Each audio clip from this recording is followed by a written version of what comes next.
안녕하세요. 위클리 재정기업 데이터. 오늘은 3월 22일입니다. 저는 전혜성이고요. 네, 저는 정윤호입니다. 네, 안녕하세요. 정민경입니다. 네, 저희가 오랜만에 돌아왔는데 뭐부터 시작해 볼까요? 네, 요즘에 수출입 데이터가 되게 좋게 잘 발표가 되고 있는데 사실 반도체랑 자동차 쪽에는 관심이 많은데 의외로 가스가 데이터가 좋아요. 근데 그거를 아무도 관심을 많이 안 가지고 계신 것 같아서 저희도 한번 이번에 확인을 해봤습니다. 일단 뭐 대표 기업이라고 하면 삼천리가 있을 수 있을 것 같은데 네. 저희도 실적 확인해보고 좀 깜짝 놀랐습니다. 20년 연간 영업이익이 958억을 나왔는데 창사 이래 최대 실적이더라고요. 근데 이보다는 4분기 실적이 좋았다는 거에 저희는 좀 주목을 하고 있습니다. 왜냐하면 도시가스라는 사업 자체가 계절성이 좀 높은 섹터예요. 보통 1분기에 연간 이익이 대부분이 발생을 하는데 20년 4분기에는 한 300억 정도 나오면서 역대 4분기 중에는 가장 최대 실적이고 과거 4분기에 영업이익이 한 100억 정도 나왔다는 걸 감안하면 이번에 300억 영업이익은 저희는 좀 의미 있는 숫자가 아닐까라고 생각을 하고 있습니다. 또 1월하고 2월 수출입 데이터 실적이 좋은 걸 감안을 하면 21년 1분기 실적도 나쁘지 않지 않을까 생각하고 있습니다. 네, 3월 수입액도 이번에 나왔는데 잘 나왔죠? 아, 진짜요? 그거까지는 제가 아직 확인을 못 해봤는데. 네, 저희가 이제 매달 10일 또 20일 간격으로 수출입 데이터 이제 적어가지고 말씀을 해드리고 있잖아요. 근데 3월 20일까지의 그 가스 수입액도 여전히 전년 동기 대비 한 20% 이상의 그런 증가세가 나타나고 있어서 1월이 원래 그 전통적인 성수기 시즌이다 보니까 이번에도 좀 좋지 않을까 저도 좀 생각을 하고 있었습니다. 근데 이제 반면에 최대 실적 나왔는데 아직 주가는 뭐 과거 PBR 밴드 뭐 히스토리를 보면 그래도 좀 하단에 위치하고 있어서 한 번 정도는 관심을 가져봐도 좋지 않을까 그렇게 생각을 해서 말씀을 드렸고, 두 번째로 소개드릴 기업은 차바이오텍입니다. 요즘에 이제 미국 같은 경우에는 백신 때문에 뭐 확진자 수가 빠르게 감소를 하고 있어서 관심을 갖고 좀 체크를 해봤습니다. 먼저 서두에 좀 말씀을 드리면 본업 쪽은 사실 이번에는 말씀을 좀 드리기 어려울 것 같고, 왜냐면 제가 아직 바이오 쪽 지식이 부족하다 보니 이제 그거를 좀 말씀드리긴 좀 어려울 것 같고, 저는 이제 차바이오텍이 연결 실적의 대부분이 미국 병원에서 나오고 있어요. 우리나라는 병원을 이제 가질 수가 없지만 네. 해외에는 영리병원이 네, 가능하니까 가지고 있는 거죠. 그래서 이제 미국에서 병원을 운영을 하고 있는데, 뭐 예를 들면 좀 큰 병원을 거점 병원이라는 표현을 쓰더라고요. 근데 거점 병원이 LA 쪽에 이제 세 군데가 있는데 그 하나가 없어졌대요. 그래가지고 그 경쟁 병원에 있던 환자들이 지금 이제 차바이오텍이 운영하고 있는 병원으로 좀 환자가 늘어나고 있는 개념인 거죠. 그러니까 뭐 제조업으로 따지면 뭐 경쟁사가 반응해서 큐가 늘어나고 있는 상황이라고 좀 이해를 하시면 될 것 같아요. 근데 매출이 늘어나는데도 불구하고 분기 실적을 보시면 적자가 나고 있는데 그 이유가 코로나 방역 비용이 발생하고 있기 때문에 그렇다고 합니다. 왜냐하면 뭐 병원이다 보니까 아무래도 뭐 사회적 책임이라든가 뭐 이런, 그러니까 의무라고 해야 되나요? 뭐 그러니까 해야 하는 그런 활동들이 있잖아요. 뭐 소독도 좀 저보다 더 열심히 해야 되고, 뭐 방역 옷 같은 것도 좀 입어야 되고, 그런 여러 가지 부대 비용이 발생을 하면서 매출이 늘어남에도 불구하고 적자가 나오고 있는데, 미국 코로나가 끝나게 되면 이런 비용들이 싹 사라질 수가 있잖아요. 그러면은 큐가 늘어난 상태에서 일회성이라는 표현이 맞는지 모르겠지만 코로나 관련된 비용이 사라지게 되면 다시 이익이 흑자로 돌아갈 수 있는, 뭐 포스트 코로나를 뭐 투자 아이디어로 생각하고 계시는 분이 있다면 차바이오텍도 그런 종목 중에 하나가 될 수 있다. 이제 그걸 좀 말씀을 드리고, 하나 더 말씀을 드리면 이 병원이 건물이 좀 오래돼가지고 뭐 한 100년 정도 됐나 봐요. 정확한 기간은 모르겠는데, 그래서 이게 개보수가 안 된다고 하더라고요. 그래서 환자 수 좀 더 받고 싶어도 그런 베드를 늘리기가 어려운데 그 근처에 병원을 또 하나 짓고 있다고 합니다. 신축 병원으로. 근데 이제 미국은 저희 나라랑은 좀 다르게 그런 좀 의료 관련된 걸로 좀 돈을 벌 수 있게끔 하는 데가 미국이잖아요. 그래서 뭐 보험과 관련돼서 약간 좀 최적화돼서 좀 속된 말로 좀 돈을 잘 벌 수 있는 구조로 병원을 신축하고 있다고 합니다. 근데 그 규모가 기존 규모보다 거의 한 2배 가까운 규모이기 때문에 그거 관련된 뭐 실적들이 이제 내년 정도부터 반영이 된다라고 하면 연결 숫자로 봐도 좀 의미 있는 성장이 나올 수 있지 않을까 저희는 그렇게 기대를 하고 있습니다. 그래서 뭐 지금 당장 뭐 1분기에도 분명히 코로나 관련된 비용이 발생하기 때문에 영업 적자가 나올 수는 있겠지만 포스트 코로나라는 개념을 가지고 뭐 한번 접근하고 종목을 찾으신다라고 하면 이 종목도 괜찮지 않을까라고 해서 말씀드리고 인건비 있습니다. 같은 경우도 간호사라든지 이런 분들 인건비가 미국은 엄청 비싸다고 전에 네, 봤던 네. 것 같거든요. 코로나 때문에 일시적으로 그렇게 되면서 그런 것들도 정상화되면 다 비용 단에서 네네. 꼭 항공이나 여행뿐만 아니라 네네네네. 미국 우리나라는 뭐 코로나라고 해서 사실 의사나 간호사의 인건비가 그렇게 많이 변동이 있을 수가 없는데 정부에서 어느 정도 눈치도 보고 근데 네네. 미국은 완전 자율시장이니까 그런 것들이 코로나 수혜가 될 수도 있겠네요. 이제 물론 뭐 본업에서 뭐 어떤 이슈로 뭐 마이너스가 될 수도 있지만 또 플러스가 될 수도 있잖아요. 바이오 관련된 사업이기 때문에. 근데 제가 이제 그쪽에 대해서는 말씀을 드리기는 조금 어려울 것 같고 일단 그냥 하나의 제조업이다라는 개념으로 저는 일단 접근을 했는데 그것은 나쁘지 않지 않을까 그렇게 좀 저는 생각하고 있습니다. 네. 저는 제가 준비한 내용은 일단 도화 엔지니어링입니다. 도화 엔지니어링이 사실 좀 그렇게 큰 회사도 아니고 엔지니어링이라는 업 자체가 익숙하지 않은 회사인데 상장되어 있는 순수 엔지니어링 회사로는 도화 엔지니어링이 가장 크거든요. 그러니까 도화 엔지니어링을 이제 대표적으로 설명을 하면서 엔지니어링 업에 대해서도 약간 설명을 드리면은 다른 회사를 공부하실 때도 편할 것 같아요. 제가 도화 엔지니어링 가장 큰 회사다라고 하면 이제 그렇게 말씀하실 수 있겠죠. 아니 삼성 엔지니어링이라는 어마어마하게 큰 회사가 있는데 어디서 이걸 비비냐. 좀 현대 엔지니어링도 있고 현대 엔지니어링 이제 비상장이니까요. 이제 현대 건설이 가지고 있죠. 근데 물론 삼성 엔지니어링이 있는데 삼성 엔지니어링은 이제 EPC를 다 하는 종합 건설 회사인데 이제 이름이 엔지니어링인 거죠.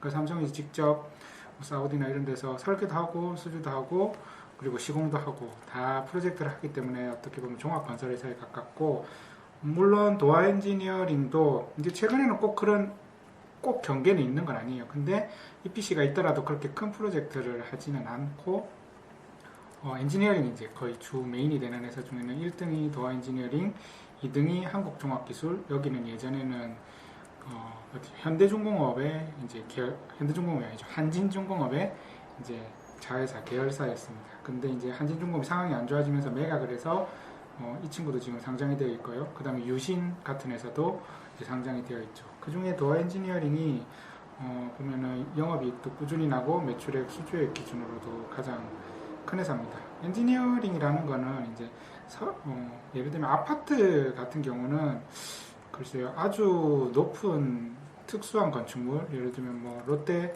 시그니엘 같은 정도가 아니면은 그렇게 엔지니어링이 들어갈 것 자체가 없어요. 뭐 평면도 비슷하고 뭐 구조적으로도 그렇게 높지가 않고 그리고 막 아파트를 이상한 모양으로 짓지는 않잖아요. 그러니까 굳이 이런 것들이 필요가 없는데 우리가 예를 들면 뭐 다리를 놓거나 지하철을 파거나 아니면 플랜트를 짓거나 할 때는 엔지니어링이라는 게 반드시 필요합니다. 그게 이제 훨씬 더 어려운 기술이죠. 그래서 거기는 제일 중요한 거는 사람이에요. 사실은 이거를 사람들이 구조 해석을 하고 설계를 하고 하는 인력이 얼마나 되느냐가 회사의 그냥 캐파랑 거의 일치한다고 보면 되고 지금 인원들도 지금 계속 늘어나고 있습니다. 거기에 맞춰서 지금 수주량도 작년 대비해 가지고 계속적으로 올라오고 있는 거고요. 그래서 도화 엔지니어링이 하는 프로젝트는 그다음에 도시 철도 플랜트 수자원하고 이제 물하고 이렇게 해가지고 SOC랑 연관이 되어 있는데 일종의 토목이라고 봐야죠. 토목하고 가장 큰 연관이 있는데 토목은 대부분의 발주처가 정부입니다. 물론 이제 민자 도로 같은 거나 민자 터널 같은 게 있을 수도 있지만 대부분의 프로젝트가 정부기 때문에 건설과는 조금 다른 특징이 있어요. 그걸 또 이해하시면 엔지니어링 업을 이해하기 좋은데 왜냐하면 아까 말씀드렸다시피 건설은 엔지니어링이 그렇게 먹을 거리가 많지가 않은데 SOC 또는 토목이라고 하는 거는 엔지니어링이 먹을 게 많으니까요. 이거는 이제 정부가 그렇게 되니까 이게 한두 번 예를 들면 발주를 내는 사람들은 이거를 감리하거나 이렇게 이게 얼마나 비용이 들지를 모르지만 정부가 예를 들면은 고속도로를 내거나 터널을 뚫거나 하는 거는 전문가들이거든요. 그 요즘 뭐 얘기도 많이 나오는 국토부 같은 데도 있고 LH 같은 데도 있지만 그분들도 전문가들이에요. 그러니까 발주를 낼 때 그분들이 다 어느 정도 빠꼬미들이니까 이익이 제한적이에요. 어떻게 보면 아파트는 정말 대박 땅을 잘 사서 그 분양을 잘 하면 초대박이 나지만 토목은 이익단이 제한돼 있다. 그리고 또 하나의 특징이 예를 들면 아파트 같은 경우는 요즘엔 다 메이커 아파트를 원하잖아요. 그래서 뭐 비용이 조금 더 비싸더라도 다 힐스테이트 달고 싶어 하고 그런 대기업 건설사들이 MS가 점점 늘어나고 있는데 토목은 아무리 도화가 1등이라도 MS를 혼자서 독식하기는 쉽지가 않죠. 왜냐하면 이거는 정부 발주라는 특성상 한 군데에 몰아주기보다는 자기 MS를 가지면서 꾸준히 이렇게 되는 경우가 많기 때문에 MS는 유지가 이제 소폭 증가 정도만 볼 수가 있어요. 그래서 이번에 보시면은 제일 중요한 거는 그래서 정부가 SOC에 얼만큼 많은 금액을 투자를 하느냐가 제일 중요합니다. 근데 이번 문재인 정부 들어오면서 이제 토목은 적폐고 아파트도 안 짓고 그렇게 얘기를 했지만 이걸 실제로 이제 우리가 숫자로 살펴보면은 2017년에서 이제 18년이 되면서는 줄었었는데 19년부터는 다시 증가를 하고 있어요. 그래서 20년, 21년 올해는 또 더 많이 예산이 그러니까 19년 기준으로 19.5조, 20년 기준으로 23.2조, 21년 기준으로는 26.5조로 예상하고 있거든요. 그러니까 거기다가 토목이라는 것은 선거 때 되면 아무래도 자기 지역에 다리라도 하나 더 놓고 안 되면은 뭐 보도블록이라도 갈아야 되겠죠. 그러면서 이제 되는 게 크기 때문에 올해랑 내년이 이제 선거가 크게 있기 때문에 증가할 가능성 여기서 이제 항상 추경이라는 게 있으니까 지금 26.5조가 있는 데다가 추경이 추가로 될 수도 있습니다. 그렇게 되면은 토목 관련된 회사들은 좋을 수가 있죠. 우리가 별 관심이 없었지만 네. 또 SOC 같은 거는 또 고용 효과도 크잖아요. 그러니까요. 그러니까 아직 아무래도 내수 뭐 이런 활성화 뭐 이런 것 때문이라도 할 수 있지 않을까. 네. 그래서 이제 큰 SOC를 살펴보면 우리 언제 될지는 모르지만 열심히 하고 있는 GTX가 지금 A, B, C 이렇게 있는데 A까지는 설계 감리를 수주를 했어요. 네. 그리고 이제 B랑 C는 추가적으로 나올 건데 기다리고 있죠. D까지 한다는 얘기도 있는데 뭐 될지는 모르겠어요. 네. 일단 뭐 B랑 C는 이제 B가 올해 나오나요? 그러지 않을까요? 네. 뭐 B가 아마 올해 설계가 나오는 걸로 알고 있는데 엔지니어링은 가장 앞단에 있기 때문에 네, 수주를 한다면 가장 먼저 수주를 받고 시작하게 될 것 같습니다. 실적도 이제 꾸준히 늘고 있는데 제일 중요한 건 사실 건설회사 이 회사도 일종의 건설회사니까 제일 중요한 건 수주잔고잖아요.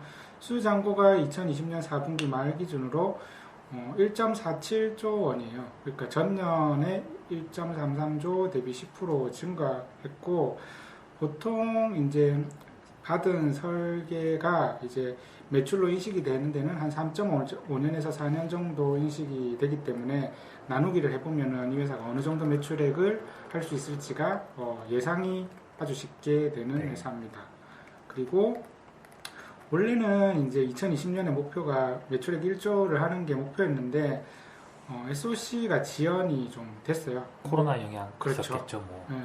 특히나 해외 SOC는 뭐 사람이 한번 나오고 들어오는데도 막 2주씩 격리를 해야 되고 급한 게 아니면 이제 밀리고 하는 게 있어서 조금씩 지연이 되면서 작년에 1조를 하지는 못했지만 이제 21년에는 아까 말씀드렸다시피 국내 SOC들이 대기하고 있는 것들이 많고 선거도 있으니까 아마도 1조 이상이 되지 않을까.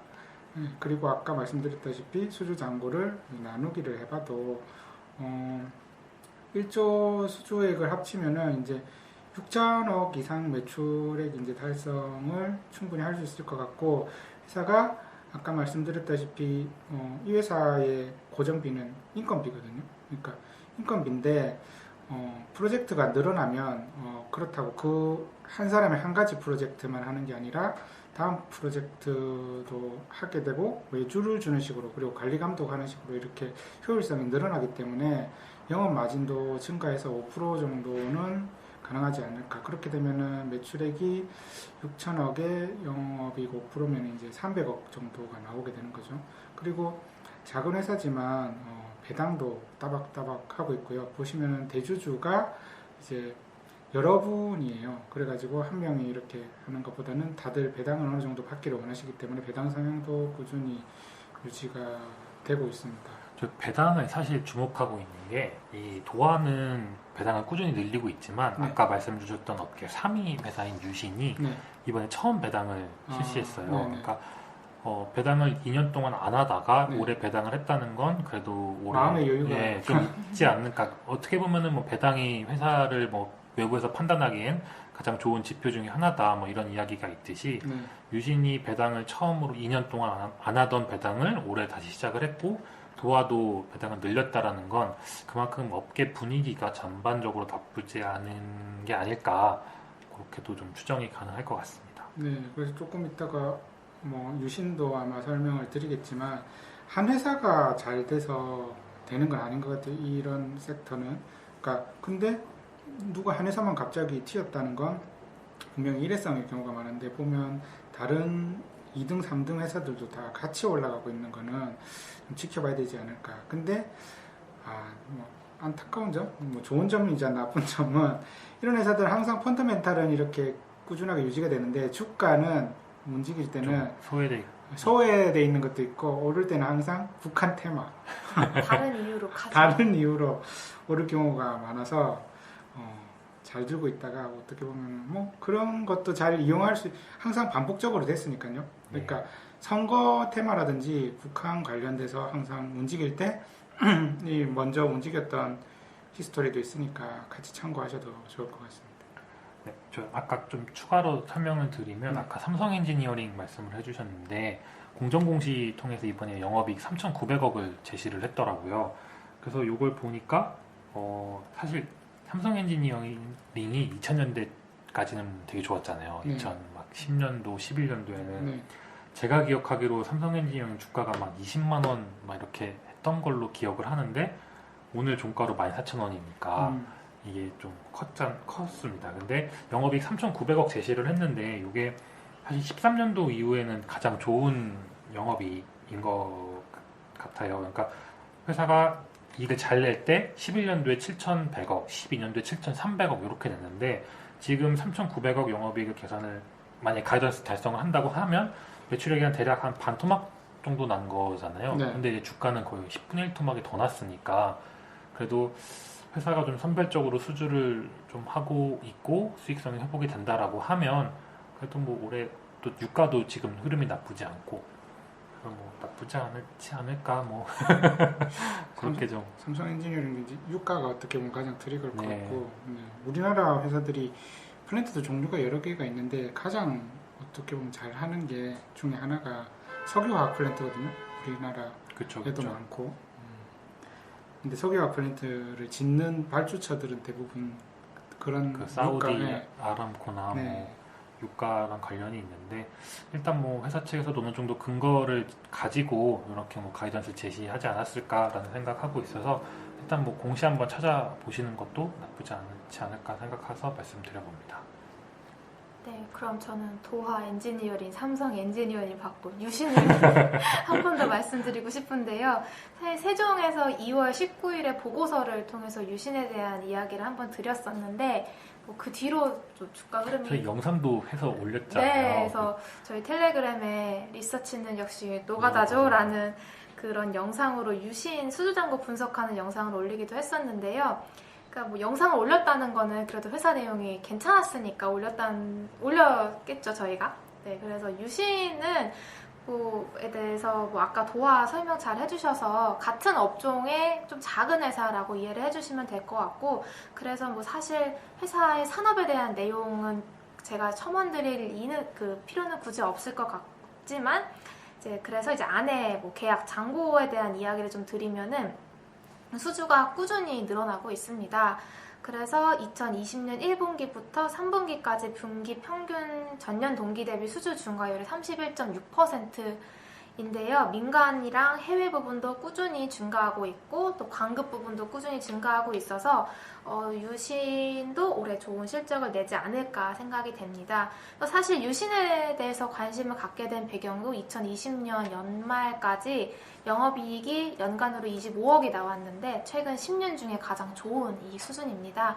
그러다 보니까 관심을 갖게 됐고 그러면서 수주연구 찾아봤더니 내용이 괜찮았었고요. 또 눈에 띄었던 게 인력을 정말 많이 늘렸습니다. 그래서 제가 지금 연말 사업보고서까지는 확인하지 못했지만 2020년 3분기 기준으로 봤을 때는 2019년 말에 1181명이었는데 2020년 3분기 기준으로 1249명, 68명이나 증가했습니다. 정규직이 24명, 비정규직이 44명이 늘었는데 요즘 같은 그런 인력. 요즘 같은 구직난 이렇게 인력을 늘렸다는 건 저는 굉장히 중요한 시그널이라고 보고요. 또 앞서 설명해 주셨던 것처럼 엔지니어링 사업이다 보니까 그 재고나 원재료가 중요한 게 아니라 이제 그런 게 없죠. 인력의 힘으로 굴러가는 회사다 보니까 인력을 늘렸다는 거는 그만큼 앞으로 회사가 바쁠 것이라는 거를 내포하고 있다고 보고요. 또 말씀해 주신 것처럼 배당을 처음으로 이제 오랜만에 실시하였다는 거. 그리고 현금 흐름도 개선되고 있습니다. 그래서 2017년이랑 2018년에는 영업활동 현금 흐름이 마이너스였는데요. 2020년에 영업활동 현금 흐름이 이제 플러스 전환했고, 반면에 재무활동 현금 흐름은 이제 그 마이너스로 나가고 있는데 보면 차입금 규모를 줄여 나가고 있습니다. 그래서 뭐 부채 비율이 좀 올라오긴 했는데 뭐 109% 정도면은 뭐 여전히 저는 문제 없다고 보고 있어서 유신, 도화 다 전반적으로 괜찮지 않을까 보고 있습니다. 그러니까 회사 입장에서도 이게 만약에 제일 잘하는 게 회사 내부일 거잖아요. 근데 이게 지속적으로 유지될 거라는 생각이 안 들면은 설계 같은 경우는 외주를 주는 걸로 대체를 할 수 있거든요. 그래서 그 정규직을 뽑게 되면 요즘에는 뭐 자르기도 쉽지 않고 어떻게 보면은 그렇기 때문에 최근 다 줄이고 있는 상황에서 늘렸다는 거는 회사가 어느 정도는 그래도 자신이 있다는 게 아닐까 생각해 봅니다. 그래서 아까 말씀 주셨던 것처럼 이게 주가는 또 실적이랑 이게 약간 섹터가 작고 좀 소외되다 보니까 저희도 그래서 제목을 실적에 가서 테마를 기다려볼까. 그렇죠. 근데 테마주 특징이 좀 리스크가 있잖아요. 언제 밑으로 갈 수도 있으니까. 그쵸. 근데 회사가 탄탄하면 그래도 좀 기다려볼 수 있지 않을까라는 생각에. 또 올해도 괜찮으면 배당도 작년만큼 또 해주지 않을까요? 뭐 유신도 그렇고 도화도 그렇고. 네, 그래서 좀 기대를 하고 있습니다. 그리고 제가 한 가지 더 준비해온 회사는 대호 AL이라는 회사입니다. 지난주에 저희 보고서 나갔던 종목인데 대호 AL이라는 회사는 사실 저희 재무정보 서비스 요새 업데이트가 많이 됐고 저 개인적으로 너무 잘 쓰고 있는데요. 요즘에 이제 원재료 가격 인상이 계속 화두가 되고 있잖아요. 좀 인플레이션. 네. 그러면서 비철금속 쪽은 어떤가 이렇게 좀 그 모니터링, 트래킹을 해봤는데 알루미늄 섹터를 보니까 웬만한 회사가 다 한 번씩 주가가 뿜었더라고요. 그런데 뭐 포스코 엠텍이라던가 사마알미늄, 뭐 PJ메탈, 삼보산업, 알루코 등등이 알루미늄 관련 회사들인데 전부 그러니까 작년부터 올해까지 봤을 때 한 번씩 시세가 나왔는데 거의 유일하게 지금 대호 AL이 안 나왔더라고요. 그러면서 관심을 갖게 된 회사입니다. 저희가 어떤 식으로 종목을 좀 보는지도 같이 좀 말씀을 드렸던 건데 대호 AL은 사업의 내용을 이제 사업보고서를 통해 살펴보았더니 대구에 소재하고 있고 알루미늄 판재류 전문 기업입니다. 그래서 주요 생산 제품은 알루미늄 코일, 판재 및 고품질 환절판이라고 설명이 되어 있고요. 현대로템의 1차 협력 업체로서 그 전동차에 들어가는 그 알루미늄 프로파일에 대한 인가공도 진행하고 있습니다. 그래서 회사가 알루미늄 전문 회사이기 때문에 주요 원재료가 알루미늄 잉고트이고요. 2020년 연간 기준으로 전체 원재료 매입액의 96%를 그 알루미늄 잉고트가 차지하고 있습니다. 그래서 저희가 또 저희 재무정보에 대구로 수입되는 알루미늄괴의 수입 금액과 또 대우 AL의 매출액을 매칭을 시켜놨습니다. 그래서 상관관계는 한 4년 정도 봤을 때 0.6 정도로 나오고 있어서 저는 참고할 만하다 이렇게 판단을 하고 있는데, 대구로 수입되는 알루미늄괴의 수입액이 2020년 하반기를 보면은 9월에도 플러스 16%, 10월에도 플러스 5%, 11월에도 플러스 1%, 12월에는 플러스 123%, 1월에는 14% 감소했지만 다시 2월에 29% 증가했습니다. 그래서 2018년 8월부터 1년 동안 쭉 감소하다가 2년 동안 감소를 했죠. 감소하다가 2020년 하반기부터 지금 5개월째 플러스 추세라는 점을 좀 긍정적으로 판단을 했고요.